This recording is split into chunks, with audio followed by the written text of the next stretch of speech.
Boys, today, it's UFC 311. We're on fight week already, and just like every pay-per-view we've been doing for a while now, I'm going to be giving you guys my rare locks of UFC 311. If this is the first time you guys are watching this, pretty much, if you see any of these prompts on any gambling website, you have to put the house on it, put everything you owe, go into crippling debt, because this is a lock and they will 100% hit. I am currently on a 150% success rate 85% of the time. So with that being said, let's get into these. I have 5 rare locks for you guys for UFC 311. Before we begin, if you guys have any rare locks of your own, put them in the comments below. Let's get into number 1.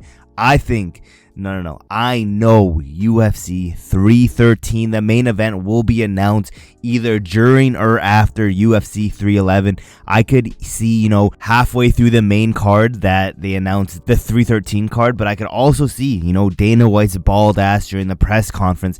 I could see him just casually saying, yeah, UFC 313? Oh, yeah, we got it done. We didn't announce it? Oh, well, and then just blabs off who it is. If you guys want to know who the main event of UFC 13 is, go watch the video I made where I predicted every single pay-per-view for 2025. So far, I'm at a 100% success rate. I literally guessed UFC 311 and 312 to the T. I got them exactly right. So go check out that video after that. With that being said, my second rare lock of UFC 311, I think every single fight on that main card is ending in a finish. Now, is that a bold ass take? 100%.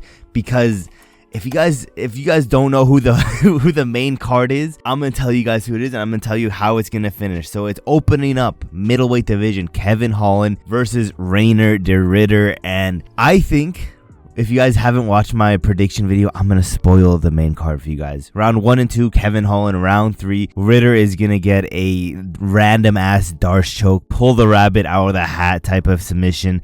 And if he could do it to GM3, he's doing it to Kevin Holland. I think round 3, submission, Dariush choke. Let's go down. Lightweight division, Beneil Dariush, Moicano.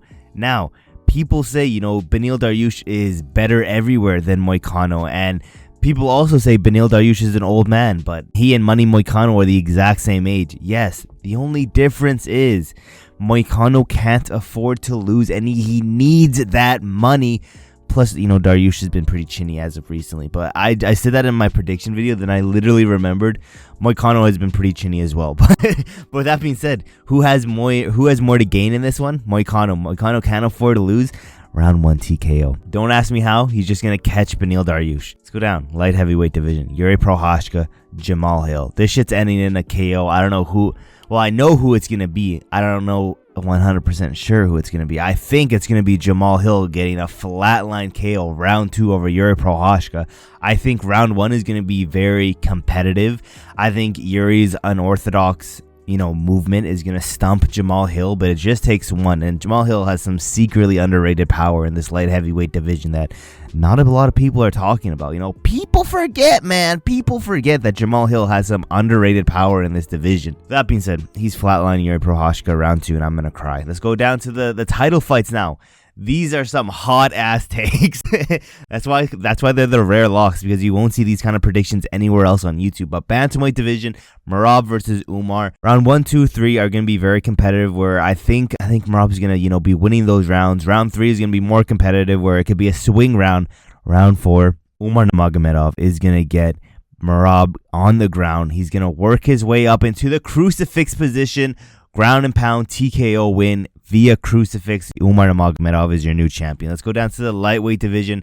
Islam Makhachev versus Arman. And like I said, it's going to be a very hot take. If you would pick anyone to get a head kick KO, you'd probably pick Arman. But round 1, 2, 3, very, very even. Could go either of these guys' round. This is a very even title fight. Round 4, head kick KO, Volkanovski style, Islam Makhachev and still. And yeah, that's my second rare lock of UFC 11. Every single card on the main card will end in a finish. Parlay that shit. Actually, maybe don't do that, because I'm not liable for any lost monies out here. But let's go down. Third thing, Merab Dvalishvili will have a insane crash out during the press conference, during interviews, but he will 100% crash out during the press conference when he's able to see Umar there. Umar is going to give him zero respect, and he will shove Umar at the weigh-ins. Maybe not the weigh-ins, but like at the press conference when they do their face-to-face. You know, I think that's a pretty common one to pick. You know, that Merab is going to have a next generational crash out, is going to push Umar. Pretty everyone could have guessed that one. Same thing with this one. This one's a pretty easy take. When Islam Makhachev wins, during the post-fight interviews, Dana White's going to ask all these questions. He's going to be asked, you know, after this fight, is Islam the new lightweight GOAT? Does he surpass Khabib? And Dana will say, yeah, he passed Khabib. Look at this kid. You can't deny this. However, Jon Jones is still pound for pound number one.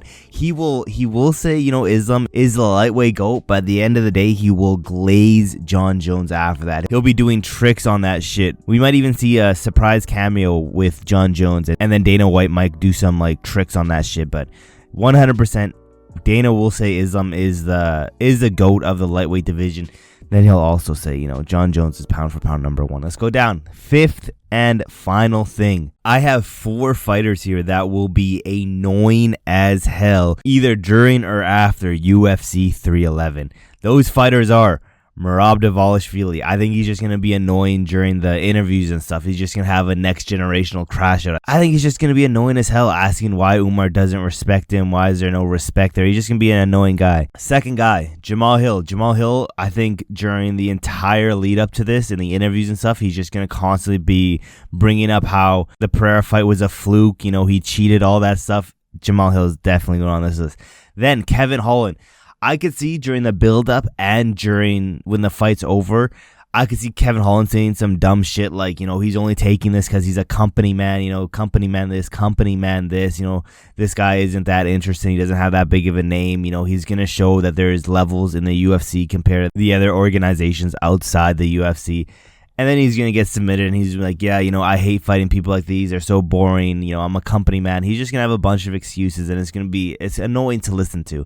Then last guy on this list, Grant Dawson. Grant Dawson will cry after he has the worst performance of the night against Diego Ferreira. He'll cry and then everyone will be booing him and he won't understand why people are booing him, saying that, you know, he's so good this, so good this, he's coming for the belt, all this stuff, but people will be booing him because he will have a boring ass decision win. And then even in the press conference, someone will ask him some, you know, questions on why do you think the fans are booing you, and he'll say some dumb shit like, you know, they don't know what they're watching. This is high level MMA. If they want to go watch striking, go watch boxing, stuff like that. But with that being said, those are my rare locks of UFC 311. Let me know if you guys have any rare locks. Put them in the comments below. Thank you guys for watching to the end of the video, and I will see you guys in my next video.